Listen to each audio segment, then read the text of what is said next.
Hey everybody, welcome to the latest edition of the Diamond Discussion. I am your host, Demetrius Woods, and listen, October is near, so that means that wild card week has arrived for the Major League Baseball postseason.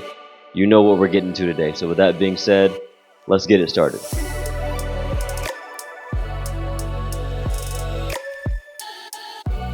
Alright guys, welcome back. I'm back, you're back, we are back, okay? The show, it must go on, okay? I've taken a little bit of a hiatus. September has been a vacation month for me. Got a chance to leave the country a couple of times down with my beautiful wife. Went down to Barbados for a week, and then we got back. Immediately went to Georgia. That's not out of the country, but we immediately went to Georgia when we got back to celebrate my grandparents. We did a combo birthday party for them. They just turned 85 this year. Super stoked and blessed to still have them in our lives. And then after that we went to Toronto to go catch Red Sox Blue Jays, the final series between the two of those AL East powerhouses, which we'll get into one of them here shortly. So that was awesome. And so now my wife and I, Bethany, we have just four more baseball parks remaining. So we've got the Minnesota Twins, Kansas City Royals, Seattle Mariners, and then the Athletics, formerly in Oakland, soon to be in Vegas. So we'll catch all of those on the 2026 season. So stoked about that. Thank you guys for bearing with me here in the month of September. But now we're back. Okay. One more thing before we jump into this wild card week, guys. I know a couple of you have asked of different ways that you can support the show, which I've been grateful to hear that. One, if you've got a company or if you know of companies that want to support the show, check out our website at thediamonddiscussion.com, and you can go directly there to our about page and see exactly how to partner. You can sign up for that. That'll send me an email or a notification, and we'll be able to engage back and forth on that front.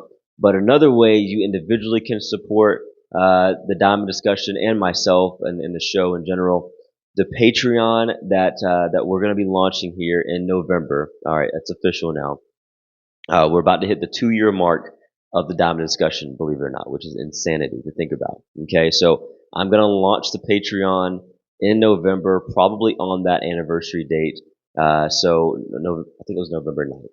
Yes, November 9th is when we started the show back in 2023. So anyway, I'm stoked about that. I'm teasing that a little bit because I'll share a little bit more as we go throughout the coming weeks and get you guys an opportunity to sign up for it, send you some discount codes and give you some opportunities to really engage with me further. And that, listen, the Patreon is all about my thoughts and opinions and just takes on different subjects throughout the world. It can be a little bit of everything, honestly. So it may be sports, it may be a little bit of just current event type stuff, whatever's going on around us. It's just my takes on some stuff, and a lot of you have asked about some, just personal advice about certain things. I don't know how I became your qualified person for that, but either way, like, it's cool. I respect it and I appreciate it. So the Patreon will give us that opportunity to engage back and forth on that front even further. So stay tuned for that. All right, now listen. Wild Card Week, like I mentioned, it is here. It starts tomorrow, and I hope you're ready because we are in. Get your popcorn ready. Get your recliners set back and ready because we're in for a treat this postseason, guys. First of all, we didn't have a single 100 win team out there, which is insane to think about. So there is no true juggernaut. Okay, this year you don't have, you don't have the Dodgers winning 100 plus games, the Yankees, the Astros, the Red Sox. I remember that year, like, you had 3 or 4 win teams. None of that this year. I think the Brewers won 97 games, I believe, and they were the best team in baseball, and they stayed consistent that way. But they weren't the most dominant, and there's a difference, right, between the best and being the dominant, honestly, because when are you hot? Did you get hot at the right time? How are you getting there? How are you getting to the finish line just before the postseason begins? Now, before we talk about this wild card week, I keep saying before we talk about, I'm getting there, I promise. There's just two teams, man, that I just want to say I'm shocked, right, of them in their season, because going into the season, there's two teams, one in the AL and one in the NL, that I thought would certainly make the playoffs. The one in the AL are the Houston Astros. Okay, I came into the season thinking they're going to be an 85 to 90 win team at least, and they just weren't that. Now, granted, they won 80 plus games this year, but that American League race to the finish line was so tight. It was so tight, and for a while there, you only got 6 spots, right? But for a while there, you had about 8 teams, eight, maybe 9 teams, really vying for a spot in the American League playoffs.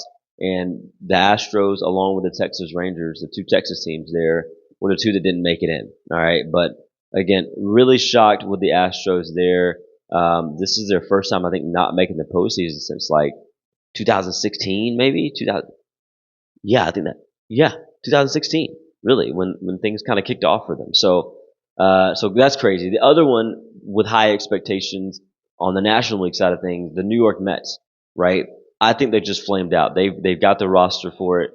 They've got the horses. They dealt with a couple injuries along the way, as most teams did, but they were another one that I thought they should not have allowed the Cincinnati Reds to basically backdoor their way in to a playoff spot, which we'll talk about the Reds here shortly, as they prepare for a series against the Los Angeles Dodgers. But anyway, let's jump in here to the American League wild card situation. The first matchup I got for you are the Cleveland Guardians, and they're going to be hosting the Detroit Tigers. Okay, this is an AL Central divisional matchup right here. I think they faced each other 25 to 30 times this year already.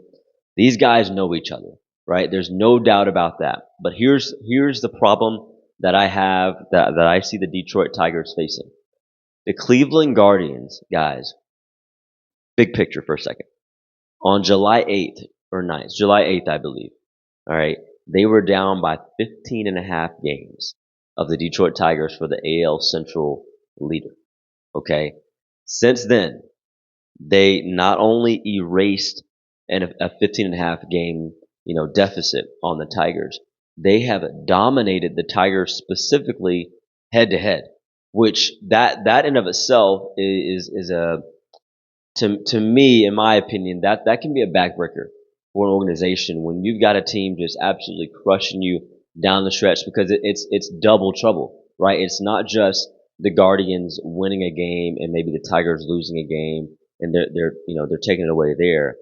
They're hunting them down and then beating them head to head in Cleveland and in Detroit. So it didn't matter where they were winning. And so now the Tigers find themselves they found themselves fighting for a playoff spot, right? So you go from being, in contention for the number one seed at least through July there, to now you're almost finding yourself on the outside looking in, right? If it weren't for some, just some weird stuff that happened down the stretch there, I think had the Astros taking care of business against the Angels down the stretch, they would have been, right where they needed to be going into the postseason. I think always I look at the Astros, man, they're just not a team you want to see in the postseason, because they can always be beatable. So for the American League, it's good that the Astros are not there.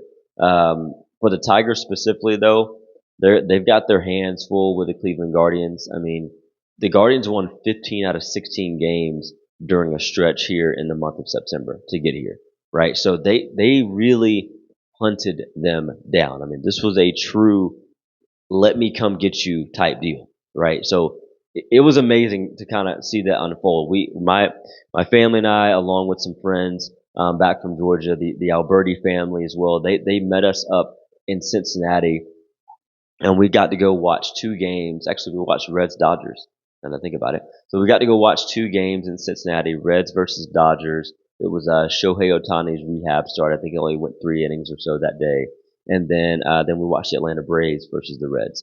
And then from Cincinnati, we drove up to Cleveland, and I'm pretty sure Cleveland was hosting the Twins. Yes, they were hosting the Twins. Byron Buxton wasn't back yet for Minnesota. Obviously, the Twin season was rather abysmal this year. They've been riddled with injuries too.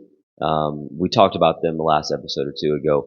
I think they'll figure some things out and be back in contention in the AL Central. But all that to say, even that day that we watched the Guardians in person, they just looked really good. They look very well put together, and I think their pitching staff is one that the Detroit Tigers are going to have a hard time with. Now, there's two impact guys in this series that I feel like they have to be at their top shape. And the interesting thing about that is that for the Guardians, it's an offensive player. For the Tigers, it's a guy on defense.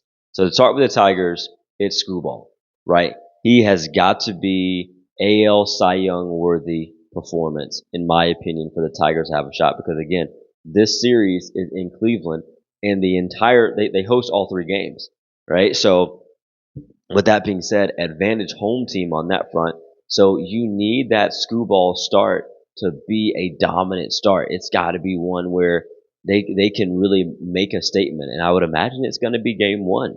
So Tigers have got to win game one, in my opinion, to win this series. Even if they do win game one, it's not a guaranteed, I think, that they win the series. But for the Tigers to have a shot, they got to win game one. It's got to be Screwball. He's got to be the one to get them home on that front. For the Guardians, Jose Ramirez, he's probably going to have anywhere from 10 to 15 at bats in this series. He's got to be, dare I say, MVP caliber worthy kind of a guy, right? I don't think that he can have pedestrian numbers. Although I do believe the Guardians have other horses, obviously. But I think Ramirez has to be what he's been for this team all season long, and that's playing at a very high clip. So with that being said, my pick here is the Guardians are hot and they're at home. That's what I got for you. They're hot and they're at home. So I picked the Guardians to ultimately win this series, and I think it can go 3 games for certain, especially with Screwball. If I'm predicting Screwball has a good start and wins that specific game whenever they decide to pitch him, then that means the Guardians would have to win the other two. So again, that's what I got for you. I am curious to think, or rather to hear what you think. Who you got? Cleveland Guardians or Detroit Tigers taking the series in a battle of the AL Central Division rivals? All right. The next one in the American League, I've got the Red Sox and the Yankees. I'm smiling big there because I'm proud of this Red Sox group, man. I'm such a big Boston Red Sox fan, as a lot of you know, and I'm just pumped that we're here, right? But it's never okay, we're glad we're here type deal. Like Alex Cora mentioned it at the end when they were popping champagne in the clubhouse. It ain't just about making the playoffs, right? It wasn't just about 162 games. He said very specifically, we're here to win the bleeping World Series, and that's what I want the Boston Red Sox to go and do, man. It's time. It's time to get back to the mountaintop. And with that said, man, we're set up here for one of the oldest rivalries in Major League Baseball. All right, it's back. These teams have met 6 different times now, including this one in the postseason. And the first 2 times, the Yankees got the better of the Bo Sox, and then the most recent 3 occasions, I think the most recent of those being 2021 in the wild card there, the Red Sox have eclipsed the Yankees. However, these are 2 different teams right now. Okay, they're just 2 different teams. That's the bottom line. And the way that they're different is that I think the Yankees are built for a sustainable postseason run. I think the Red Sox are a strong ball club, man. Don't get me wrong. We were only a couple of games under the Yankees in the standings, right? So we're not like some, major underdog by any means. However, I just believe that the Yankees right now, they have the offense. Okay. And so in order for the Red Sox to have a shot, meaning the Red Sox, we have to have the pitching. And if you think about the 2 arms that the Red Sox are probably going to throw first, they're going to go with Crochet, who has had a Cy Young caliber year. I believe he deserves the Cy Young, all right, for the AL. And then they're going to go with Bello, most likely, right? Whereas the Yankees, they're going to start Max Fried, all right, and they're going to have Rodon. Okay. And if I said, hey, if I put these two duos up against each other, 10 times, which one will win? I would probably have to give the nod to the Red Sox, objectively speaking, because Garrett Crochet has been that good. Seriously, he has been again, I mean, he's a Cy Young candidate for me, and I don't believe that the Yankees have that guy that can really give you 6 or 7 innings like Garrett Crochet has given you.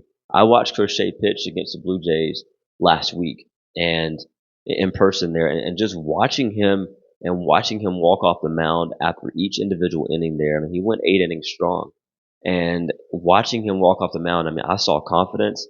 I saw just a guy that was dialed in, and he's been that way for the large majority of the season. So I believe that the Red Sox, in order to win this series, much like I feel like Screwball has to win his game for the Tigers in order for them to have a shot against the Guardians, the Sox need to win Crochet start in order to have a shot against the Yankees. Mind you, the series rather is in the Bronx. Okay, so that's advantage Yankees already. However, the Red Sox have won the season series against these guys. So there's going to be a little bit of back and forth on that front, I think. Although, again, the Red Sox offense is very, very scrappy. The Yankees offense is built for power, and I think that's what's going to drive them. Giancarlo Stanton and Aaron Judge, man, year after year, they have both had just lackluster postseason performances. And at some point, they're going to have to come alive in order for their quote legacies to be what maybe a lot of pundits want it to be.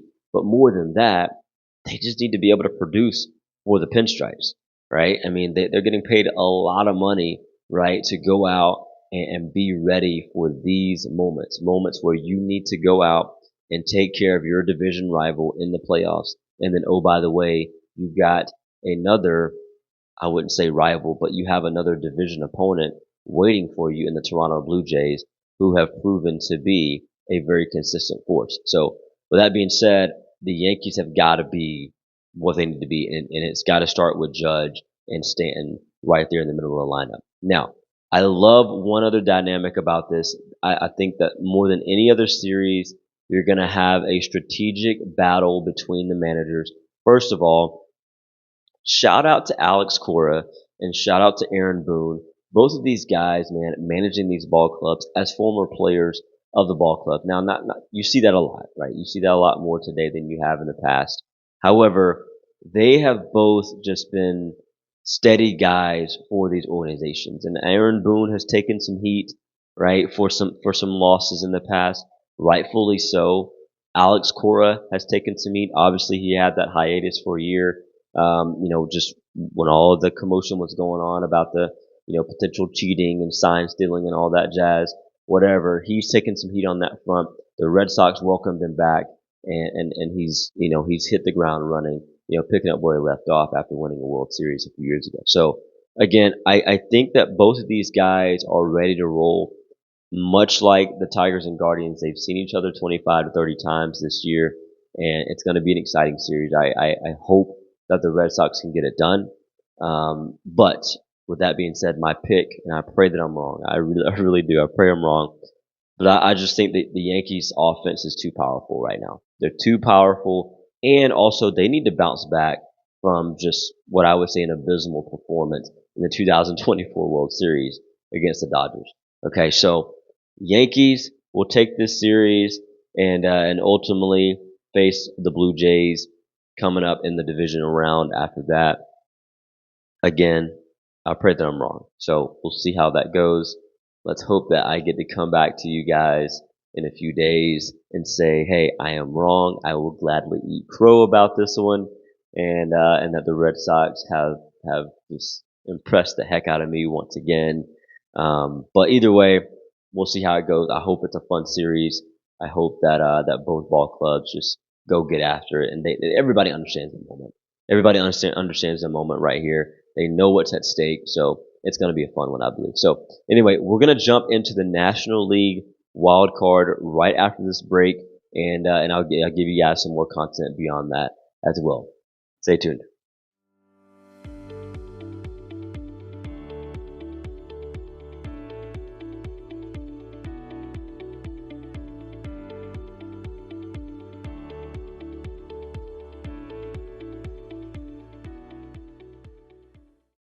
Okay, guys, welcome back and welcome to the conversation surrounding a National League wildcard matchup that I think is arguably one of the most can create rather one of the most underdog stories ever in pro sports. And again, when you think underdogs, you usually think about college sports, high school sports, very rarely in professional sports, especially professional baseball. Do you have an underdog truly out there? Because there's so many variables that come with baseball where anything can happen at any point in time. However, I believe this Cincinnati Reds versus Los Angeles Dodgers series can be one of those underdog scenarios, right? First of all, okay, the Dodgers won the NL West outright, no problem. Okay. Secondly, the Cincinnati Reds had to clinch a playoff spot in game 162 due to a tiebreaker situation against the New York Mets. Okay. Otherwise, the Mets are in. Okay. And then the third thing here is that the Dodgers won the season series against the Reds 5-1. So again, there's a lot that says, are the Reds really are they really in this, right? And here's the thing, man. Both teams have two otherworldly talents in Ellie De La Cruz for the Reds and Shohei Ohtani for the Dodgers. What will those two guys look like, right? But here's the reality. As much as I said Jose Ramirez and my gosh, I forget his first name, but Screwball, the pitcher for the Detroit Tigers. Okay, as much as I say that they are vitally important for the success of those programs, or organizations rather, I think it's the others for this series. I think Shohei will make his mark to some degree. I believe Ellie De La Cruz will make a mark to a degree. But what will the others do for both ball clubs? And to me, it's about the others. Okay, and so we're gonna see how this unfolds, right? I think you've got a scenario here where the Reds, do they have a shot? I don't know. I think they do, right? And the reality here is that you've got kind of an interesting little dynamic with the Reds and Dodgers. With the Reds, you've got a hot and hungry team coming in that had to backdoor their way into the playoffs versus the Dodgers, an established favorite, right? So in that sense, will the Reds overperform because they're hot, they're hungry, they're kind of scrappy right now? And ultimately, will the Dodgers potentially succumb to the pressure of an upset? Who knows, right? So I'm curious to know what you guys think about that. But I just believe that ultimately the Dodgers would prevail here. I can't help but say, okay, yeah, the Dodgers are going to avoid the conversation of, oh, the defending champion lost in the first round against an underdog, right? Like I think they're going to avoid that ultimately. I think they have too much because the Dodgers others, if you will, in my opinion, are a lot more seasoned than the Reds others, right? You got guys the likes of Mookie Betts and Freddie Freeman, for the Dodgers who are saying, hey, listen, we're not just role players here, all right? We're MVPs, right? So the Dodgers have MVPs, but again, you guys know when managers get an opportunity to scheme and be prepared and be able to dissect every little thing about every little guy, those MVPs bats can be stifled at times. And so that's what makes me nervous on behalf of the Dodgers here. But ultimately, I think they prevail. I think they get this done. And if I'm being honest, I think they get it done in 2 games. I think they'll sweep the Reds. The series rather is out in LA. I don't know that makes a whole bit of a difference for them. And I really don't even think it makes much of a difference for the Reds either, because again, they're hot and they're hungry. And so I think they're ready. They're coming in like a pack of dogs ready to go. So, I hope it's fun. I hope we have some, high caliber games, no blowouts, no 5 or 6 run games or anything like that. I'm talking like one of those, old school, maybe even, I don't know. I won't even say old school. I won't go that far and say that. We'll probably have some pitchers duels here, but I think there's potential also for some offensive battles too. So ultimately, though, the Dodgers get it done and get a chance to move on to the divisional series. Okay. The next one I have for you here are the Cubs and the Padres. Okay. Cubs Padres, I think this is the most even series of the 4. All right. First of all, the stats prove it that they were 3-3 against each other in the season series. but also if you look at the ERAs of their pitching staffs, if you look at the batting averages of their offenses, they're both comparable. Okay, they're both very, very comparable teams. I think the Padres have the edge though when it comes to the bullpen.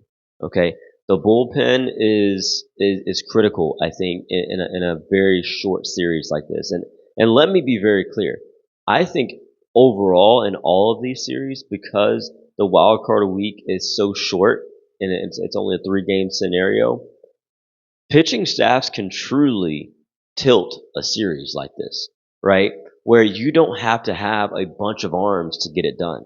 If one guy has an amazing start, that saves that bullpen, and that bullpen can really be more dominant when they are called upon. And so if you let a staff or two get too hot, then shoot, man, you don't know what could happen at that point, right? So I think that's going to be an intriguing factor for every single one of these series. But I think it will be very, very pivotal for the Padres to be able to flex their bullpen muscles, if you will, against the Chicago Cubs. Because here's the thing, I think of all of these, right? The Guardians are hosting the Tigers in Cleveland, right? The Yankees are hosting the Sox in New York. Okay, we've got the Dodgers hosting the Reds in LA. All of those are great home places to play baseball, right? But none of them greater, in my opinion, in the postseason than Wrigley Field. Okay, playing at Wrigley Field in the postseason, you got that wind, you got the crowd, that entire atmosphere is just different, man, in the postseason. You've seen it time and time again over the years. When Chicago gets in and they get home field advantage in any series, they are an extremely dangerous situation. And I think the factors of their environment have proven to be a big piece of that. So go Cubbies on that front. Here's the thing though. I think also if you look at the, I'll say this one time. If you look at the lineups between San Diego and Chicago, they're about the same. Okay, they really are. I think that the Padres have the it factor with some stuff. They've got they've got the mojo, they got that swagger about them. The Cubs throughout the year, man, they kind of, they were, I don't know, man. They were a little suspect throughout the year, and I wasn't extremely sure about what they were able to put together. However, my bottom line on this though is that the Cubs won 92 games this year in what I believe a tougher division, right? The NL Central this year was a lot tougher than the NL West, in my opinion, right? I believe that in my heart of hearts. I think the records prove that for all 5 of those teams, right? You had who'd you have? We had the Cubs, the Reds, who both made it in. Then you got Cardinals, Pirates, and the Brewers, obviously, who made it in, right? So they got 3 teams in this deal. And I don't know, man. Whenever you have 3 teams coming out of the same division to make the playoffs, you can't say that it was an easy situation for any of them, right? Same thing with the American League East. Blue Jays, Yankees, and Red Sox. They all had to fight hard and scratch and claw to get to where they got.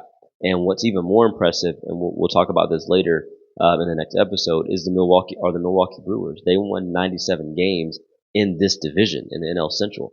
So again, with that being said, my pick has to go to the Chicago Cubs. And I don't know that it's a serious coincidence, if you will, that I picked all 4 home teams in this wild card matchup. I do truly believe that having the series at your place, especially all being a short one, is a bit of an advantage. But I think it's just more of an advantage specifically here for the Chicago Cubs, being at Wrigley Field, being in Chicago, and as October awaits with these organizations, man, the Cubs can absolutely move on to that division series. I think it's going to be a fun one with the Padres. And like I said before, the Padres have a lot of swag about them, and they just carry, man. They're always jockeying with the Dodgers as of late, right? And so, who knows, man? Maybe this is the year that the Padres maybe pull something off, and we don't know where they go from there. So we'll see. All right. With that being said, guys, a couple of more things before I wrap up here, just a couple of minutes. The next show that I share with you, obviously, this is launched coming out on a Monday before the Wild Card Series, and so we're gonna have some in between shows, if you will. I won't launch a show on Thursday. I will launch a show on Friday, just before the divisional series begins, because the divisional series begin rather the final wild card games are happening on Thursday if there are any game threes to be had. So with that being said, everybody takes an off day on Friday. They're traveling to wherever they got to go, and so that'll be the day that I drop the next episode going into the divisional series here. The other thing, what was the other thing? I think that was it. Oh yeah, yeah, that's what it is. So the Mariners, Blue Jays, Phillies, and Brewers, right? So I'm gonna take some time in the next episode and just kind of break down their seasons a little bit separately, and then I'll talk about how they're going to be able to face the teams that they're facing. But here's the thing: the first topic I want to tackle in episode 60 on Friday is that whole subject, man, of momentum versus rest, and I want to know what you guys think about that, right? Momentum versus rest. Who's going to have the advantage? The team coming off of 2 victories in the wild card week, or the team that has gotten that opportunity to rest their guys? What does that look like in your mind?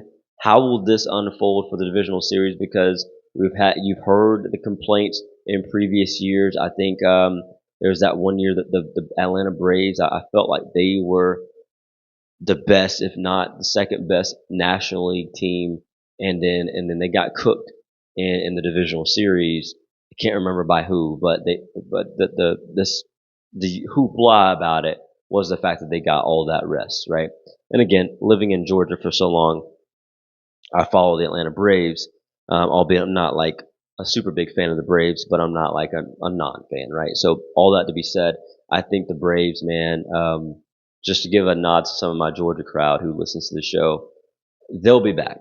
Okay, they'll be back. There is no time right now to hit the panic button about the Atlanta Braves. They were riddled with injuries this year, and I know that can be an excuse for a lot of teams who don't make the postseason, but you gotta allow that clubhouse to be able to come back together, right? It's not always going to be a perfect scenario for everybody, right? So give the Braves some time. They'll be back. They get their guys back. They get going. We'll see where they can go from there. I think the Braves can be right back in the thick of things, winning 90 plus games, and being able to make a sound postseason run. So give them time. It may not be next year or not, but give them a second. Okay. All right, guys. Last thing I have for you is my thought you should know moment, and I want to say with my thought you should know moment, it's really simple, as it always is. Cherish every second you get with your people. Okay. If you notice today, I'm wearing my Elite Diamonds gear because this over I guess the last 4 or 5 years previous, this is usually the week where I am we're doing an Elite Diamonds, what we call an Elite Hangout, because this is the beginning of our new season. Typically, right? We're getting ready for fall ball. The ladies are beginning to wrap up their school ball seasons, and I'm usually out and about watching them play school ball. But this year I'm not, so I'm just missing them a little bit extra right now. So shout out to every girl, every player, man, that came through the Elite Diamonds organization, all of the families. We're all family here, obviously, with Elite, and much love. Love you guys to life. So I miss you guys. I love you guys, and I'm always here for each and every one of you. But ultimately, my thought you should know moment, guys, is just to cherish those moments that you spend with people that you care about, and also obviously those people that care about you. So anyway, guys, we're gonna wrap up this show like we always do. So please let absolutely every single thing you do be done in love, because that is truly what makes this world go round. Thank you guys so much for tuning in. We'll catch you next time.